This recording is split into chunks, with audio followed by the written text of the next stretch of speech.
yoga, meditation, the ultimate stress buster.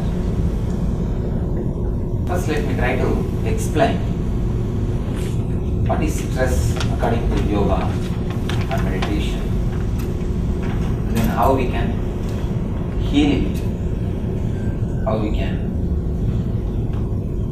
have some solution for it.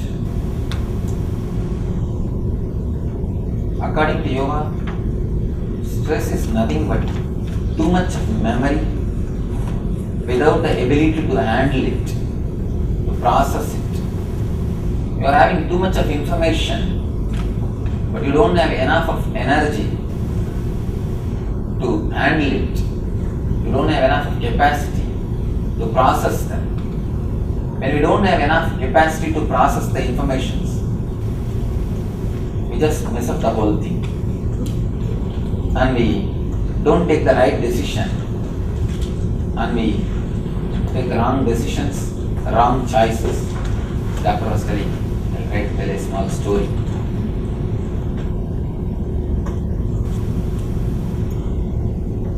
An American guy went to London.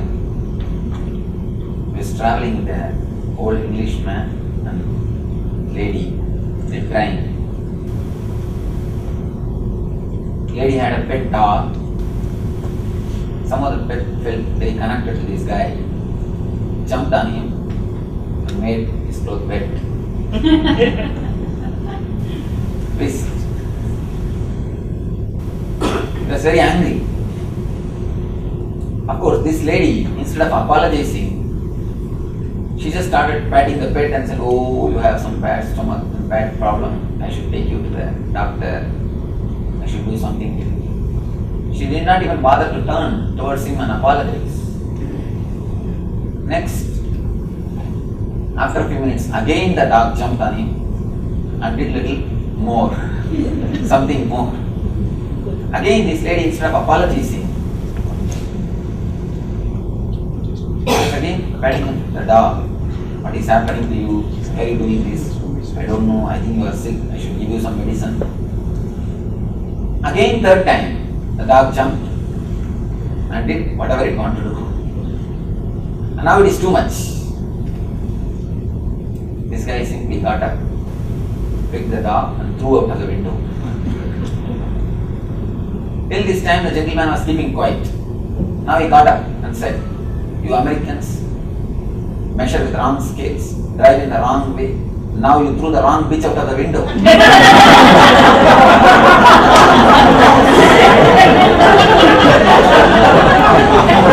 We do the wrong decisions. We make wrong choices. We are stressed too much. The wrong decisions is because we are not able to handle the informations which comes to our being, which comes to our mind. Let's see how we receive the information and how we process it. A simple diagram. We'll try to show through a simple diagram. For example, you see something through eyes. The visual input goes inside. Next step, there is something called chakshu. In Sanskrit we call chakshu. The visual input is converted as a digital signal, just like a computer's DSP, digital signal processor. The visual input is converted as a digital signal. Then it goes to memory, where you start identifying, you start matching with your past memory what you are seeing now. In this zone, you do only the excluding process, means this is not this, this is not this, this is not this. For example, if you are seeing me, the file goes to chakshu, from chakshu the file goes to memory. The memory starts saying, "Oh, this is not an animal, this is not a plant, this is not a rock, this is not this, this is not this." So you do the exclusion process. The next, the whole file goes to mind, the manas. In this you start identifying, this is it, this is it. Means you start identifying, he is a man and he preaches yoga meditation, he is a teacher. The identification starts. The next step, the whole file takes a quantum leap to your ego. Here is where you decide whether to sit and continue or to leave. All your ideas about the teacher comes now. Whatever experiences you had with the previous meditation teachers or yoga teachers or the persons who are wearing this cloth, all those things comes up, and straight away how you are affected with those memories comes up to your mind. Then you decide whether to sit and continue or to leave the hall. The decision is done in this ego level. We call this as the two names. One is the conscious process. As long as the file is processed, it is a conscious process. When the file takes a quantum leap and you decide, that's unconscious process. For example, you are seeing me, the visual input goes to DSP and becomes a digital file, and then that goes to memory. In memory, you start understanding, this is not this, this is not this, this is not this. Then it goes to mind. In mind, you identify, this is it. Then the whole file takes a quantum leap.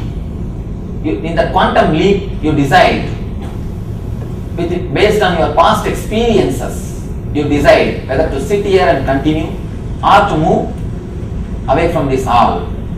The thing is, the unconscious process, the space in which the unconscious process happens, it doesn't have enough space. You get too much of input. You don't get input only through eyes. You get input through so many senses. Not only through so many senses, sometimes even if you don't get any input through senses, just the old memory awakens itself. It opens up. If you just sit in your room, it's not that you are keeping quiet. Some process will be happening inside your mind. Something from memory will come up. So much of input is going inside your being. You don't have enough space to process it, to make decisions. The unconscious zone is too much crowded. The traffic is too much. That is what we call stress. Too much of traffic in the unconscious zone is what we call stress. If you can infuse a little bit of silence into the unconscious once in a while,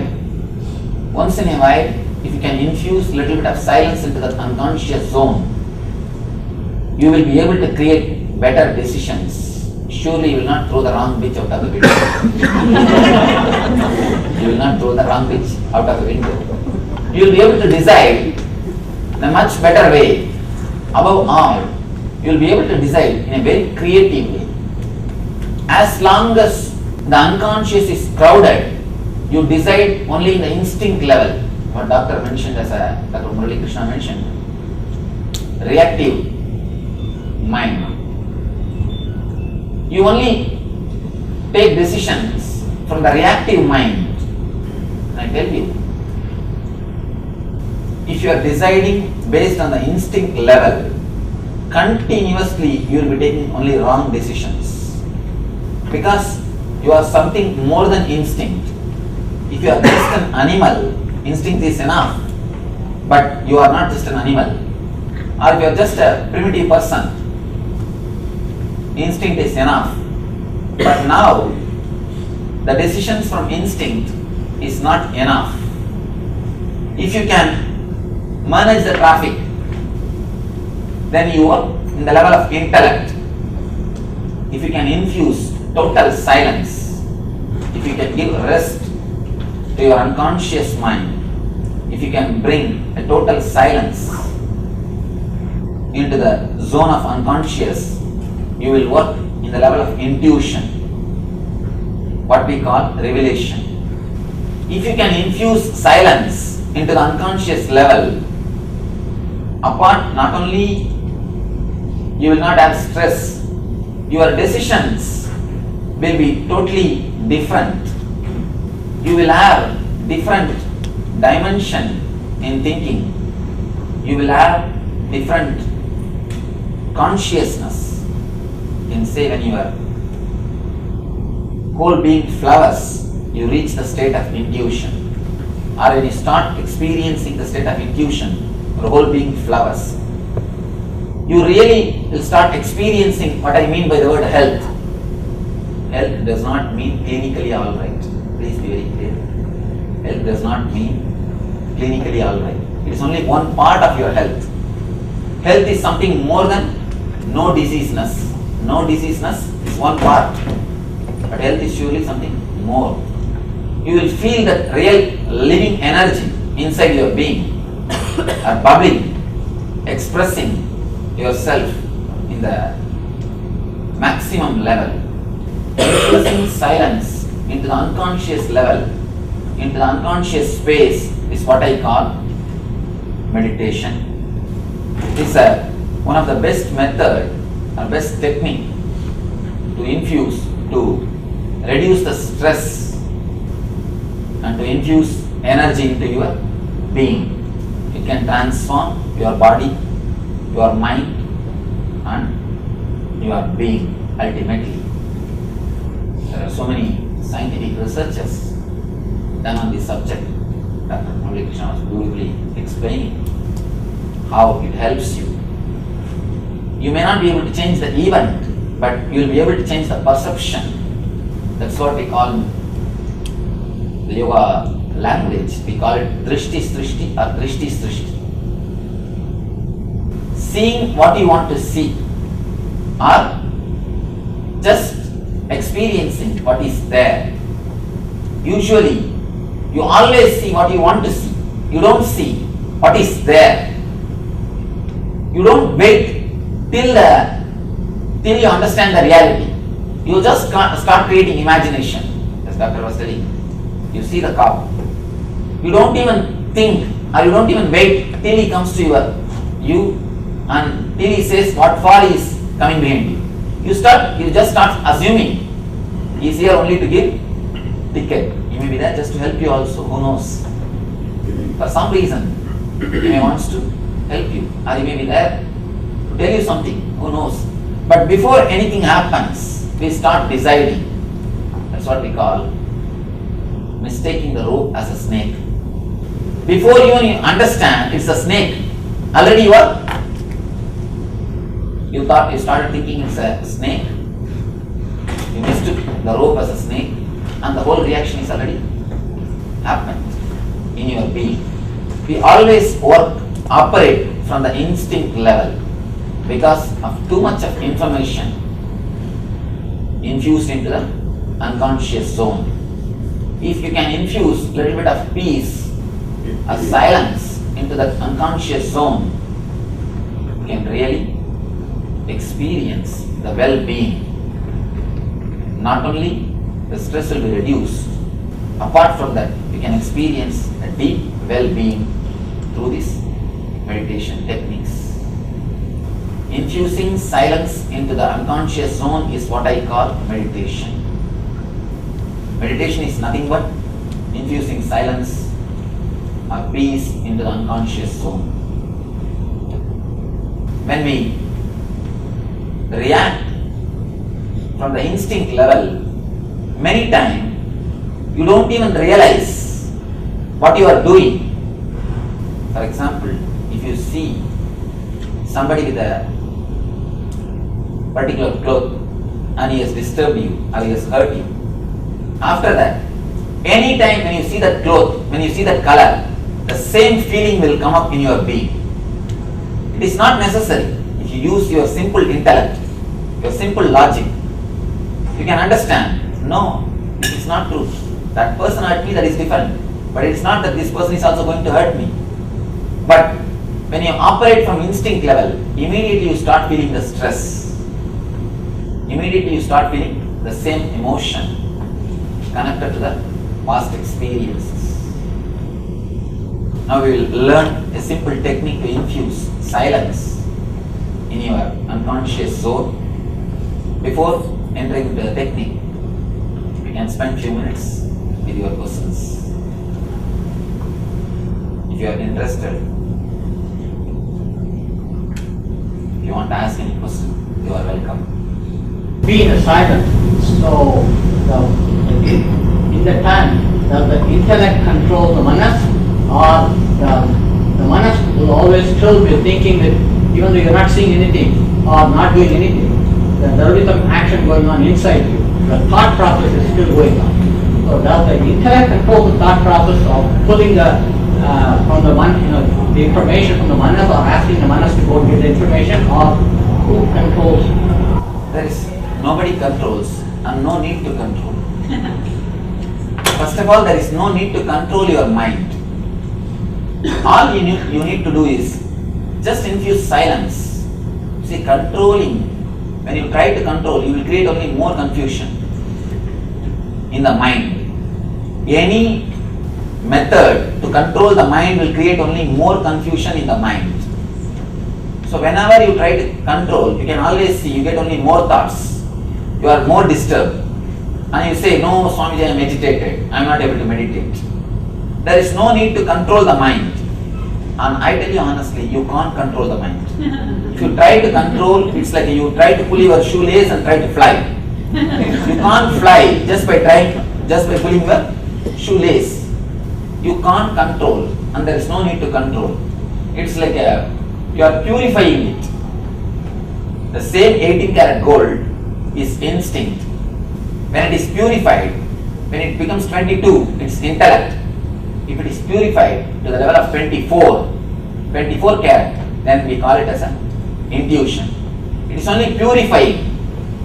It is only infusing silence. It is not controlling. The attitude, if you have the attitude of controlling, you will be continuously fighting with yourself. Fighting with yourself naturally will lead only to the wrong decisions. Again, we will throw the wrong pitch out of the window. We will not go for the right decision. Infusing silence is the only thing which you can do. Never controlling. When you start controlling, you start creating more turbulence inside your being, more chaos in your unconscious zone.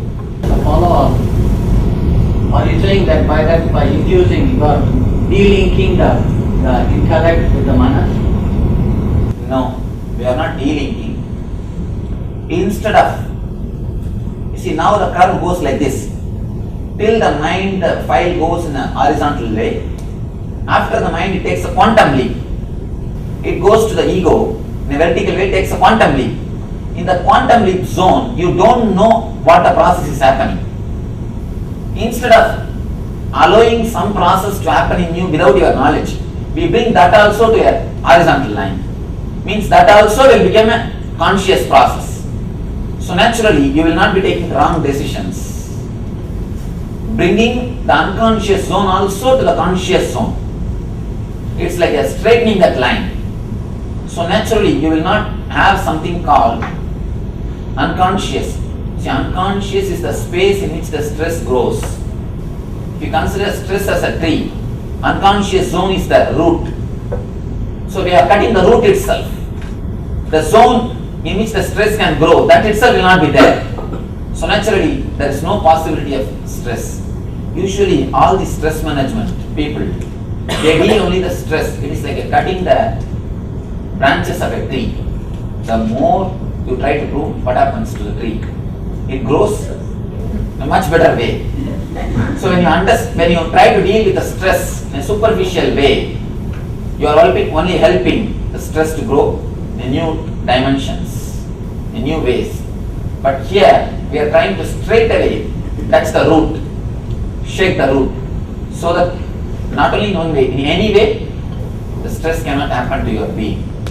Usually, if you touch the stress only in the superficial way, you go only to the memory level, attending the stress through a little bit of physical exercise or through a little bit of music. This all touches only the memory level, means you cut only the branches. But here through meditation, we are straight away touching the quantum zone, that unconscious zone.